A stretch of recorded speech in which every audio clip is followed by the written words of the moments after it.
On passe en moyenne 6 heures par jour à regarder de la vidéo. Et malgré ça, avoir des vues sur YouTube, c'est pas si facile. On peut avoir envie de tout plaquer. Alors dans cette vidéo, on va pas se laisser abattre. Je vous propose 5 stratégies pour promouvoir votre vidéo YouTube. Et dis, c'est vrai que les 3 quarts du temps, nos vidéos apparaissent aussi sur le moteur de recherche Google? Exact, 70% des 100 premiers résultats que vous allez voir sur Google ont des vidéos. Donc ça veut dire que vous allez pouvoir, avec une vidéo du style « Comment créer ceci, cela » ou avec le mot « tutoriel » par exemple à l'intérieur, vous allez pouvoir vous référencer non seulement sur le moteur de recherche YouTube évidemment, mais aussi sur le moteur de recherche Google. Les deux. Les deux plus gros moteurs de recherche du monde. Et en plus, c'est gratuit. C'est gratuit. Alors je vous expliquerai quelles sont les tactiques que vous pouvez mettre en place d'ici la fin de cette vidéo tout à l'heure. Bon, d'abord, il faut chercher de l'engagement. Alors tous les appels à l'action sont bons, sauf un. Alors tu peux demander par exemple un like sur ta vidéo, tu peux demander un commentaire, tu peux demander un abonnez-vous, tu peux demander un regardez la vidéo suivante. Tous les appels à l'action sont bons, sauf un. Et il y en a un qui vaut mieux pas faire. En l'occurrence, celui qui va faire que la personne va quitter la plateforme YouTube. Comme par exemple, rejoignez ma liste email. Pas bon. Deuxième chose à faire, c'est de faire des short teasers.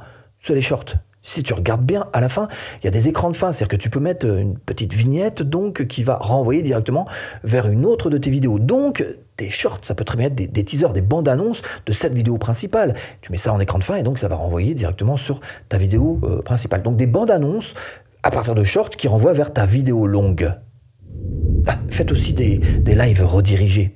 Ça, c'est une fonctionnalité encore relativement récente qui permet en fait à la fin de ton live d'envoyer directement, automatiquement, vers le live de quelqu'un d'autre. Donc ça devient une collaboration. Tu te mets d'accord avec un YouTuber et dès que tu as fini ton live, il commence le sien, hop là, ça renvoie vers l'autre. Et puis la semaine d'après, vous inversez. C'est-à-dire que c'est lui qui commence le live et dès qu'il a fini, hop, il vous renvoie son public sur... voilà, ça vous fait une promo croisée. Ça, c'est excellent à faire. Faites des collaborations. Je viens de te parler d'une collaboration. Mais tu peux faire exactement la même chose avec les fiches. Les i comme info, ou les écrans de fin, ou encore l'onglet communauté. Bref, collaborer. Autre manière de promouvoir vos vidéos, c'est de les faire en plusieurs parties. Alors d'abord, ça va rendre ton contenu un petit peu plus digeste, c'est vrai. Ça va te permettre d'avoir une certaine fidélisation de la part de ton audience, de tes spectateurs.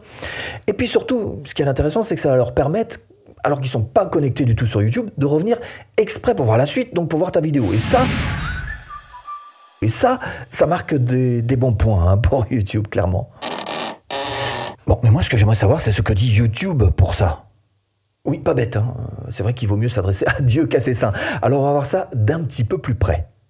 L'aide de YouTube nous dit « Faites la promotion croisée de vos vidéos à la radio, à la télévision, sur les sites web, sur les forums, dans les newsletters et sur d'autres plateformes de réseaux sociaux. » L'idée, c'est effectivement de promouvoir ça partout où on peut, même aux endroits où on ne pense pas. Ajoutez des liens redirigeants vers votre chaîne YouTube dans un maximum d'endroits, des sites web, les blogs, les magazines, etc. Évidemment, ça permet de ramener aussi des spectateurs pour YouTube. C'est leur intérêt. Mais c'est aussi le nôtre, évidemment, puisqu'ils viennent voir nos vidéos. Donc là, quelque part, on peut dire que nos intérêts sont carrément croisés. Donc, tant qu'à faire, autant aller dans ce sens-là. Autorisez l'intégration de vos contenus pour que les autres utilisateurs puissent les partager. À utiliser par exemple l'URL d'intégration associée à chaque vidéo afin de pouvoir intégrer vos vidéos sur votre site web. Et partagez-les tant qu'à faire avec d'autres blogs qui sont prêts à intégrer vos liens, qui sont prêts à accepter ce que vous avez à proposer comme vidéo. Interagissez avec votre audience. Alors d'abord, n'ayez pas peur, adressez-vous directement à la communauté YouTube et demandez aux utilisateurs de s'abonner par exemple sur votre chaîne. Un bon vieil appel à l'action du style « abonnez-vous ». Abonnez-vous. Servez-vous des descriptions vidéo et des bannières d'ailleurs pour encourager les utilisateurs à s'abonner à votre chaîne et à cliquer ou alors à appuyer sur le j'aime. Activez les commentaires sur la page des vidéos et de toute façon vous pourrez toujours supprimer des commentaires ou alors bloquer carrément des utilisateurs après coup. Utilisez des playlists pour organiser évidemment vos contenus par thème et pour permettre aux utilisateurs de retrouver vos vidéos plus facilement sur votre chaîne.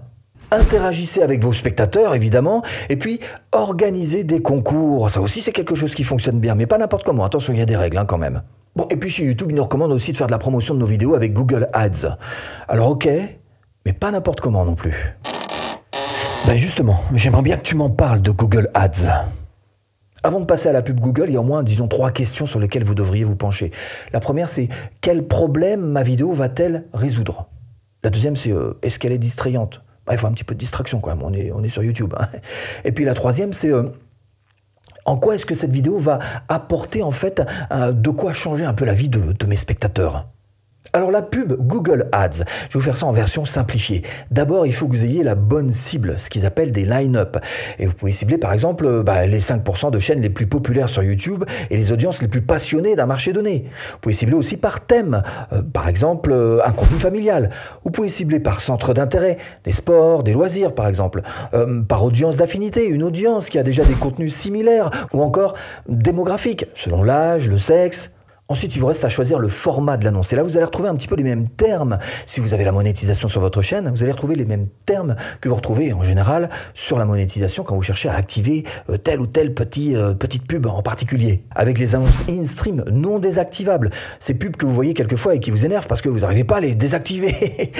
Il y a aussi les désactivables, les mêmes, mais que vous pouvez stopper au bout de 5 secondes. Bannière masthead. Alors, ce type d'annonce vidéo est diffusé plutôt en haut de la page d'accueil YouTube.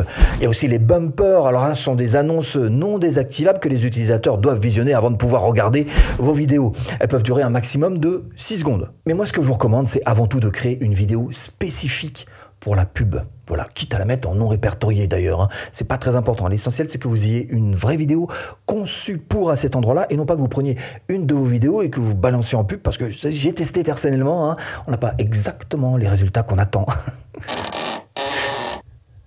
Et sinon, pour les réseaux sociaux, t'as pas une idée? Ah bah si, tu peux promouvoir tes vidéos sur tes différents réseaux sociaux. Facebook, Instagram, Twitter, TikTok, Reddit, ce que tu veux finalement. Ça fonctionne très très bien. Mais attention, faut pas le faire n'importe comment. D'abord, première chose, il faut avoir un appel à l'action qui soit clair. On est d'accord là-dessus. Et puis ensuite, il faut essayer d'éviter tout ce qui peut être teaser. Alors, plutôt faire une annonce. C'est-à-dire une annonce, c'est quoi? C'est un extrait de la vidéo que vous allez balancer sur vos réseaux sociaux. Parce que si vous faites un teaser, un teaser, c'est quoi en fait? C'est une bande-annonce. C'est quand vous allez voir un film, on vous met des bandes-annonces d'autres films, ce qui vous donne envie de... Mais voilà, de temps en temps, par exemple, il y avait une polémique il y a quelques années sur les histoires de films comiques où on vous mettait à l'intérieur de ce teaser les meilleurs gags. Alors quand vous arriviez à regarder le film, vous aviez vu finalement les meilleurs gags, ce qui n'est pas une très très bonne idée. Donc dans votre manière de faire, peut-être éviter de faire un teaser comme ça en mettant un best-of, mais plutôt de prendre un extrait de votre vidéo pour les balancer sur vos différents réseaux sociaux. Sur Quora par exemple, trouvez une discussion ou une question pertinente sur le thème de votre vidéo, écrivez la meilleure réponse que vous puissiez donner, puis après vous liez votre vidéo YouTube à la fin, donc vous mettez un petit lien pour illustrer votre réponse. Et en faisant ça, eh bien vous créez ce qu'on appelle des backlinks. Et ça, les blogueurs connaissent bien cette stratégie, celle des backlinks. L'idée, c'est quoi? C'est qu'il y ait des gens qui n'appartiennent pas à votre propre écosystème, hein, des gens que vous ne connaissez pas, qui vous envoient du trafic en renvoyant, par exemple, vers les liens de vos vidéos hein, ou de vos articles de blog, qu'importe. En tous les cas, ça crée donc des liens retour en français hein, qui vous permettent d'avoir du trafic. Et ça, YouTube, comme Google d'ailleurs, adore. Pas comme ça, attends, t'as dit en début de vidéo qu'il y avait des tactiques pour promouvoir gratuitement.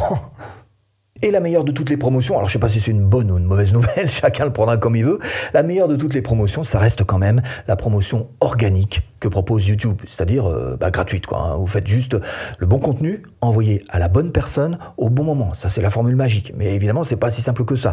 Pour promouvoir tout ça, pour faire en sorte que YouTube vous promeuve et finalement mettre le paquet sur vos vidéos, il faut quand même avoir petite stratégie. Hein.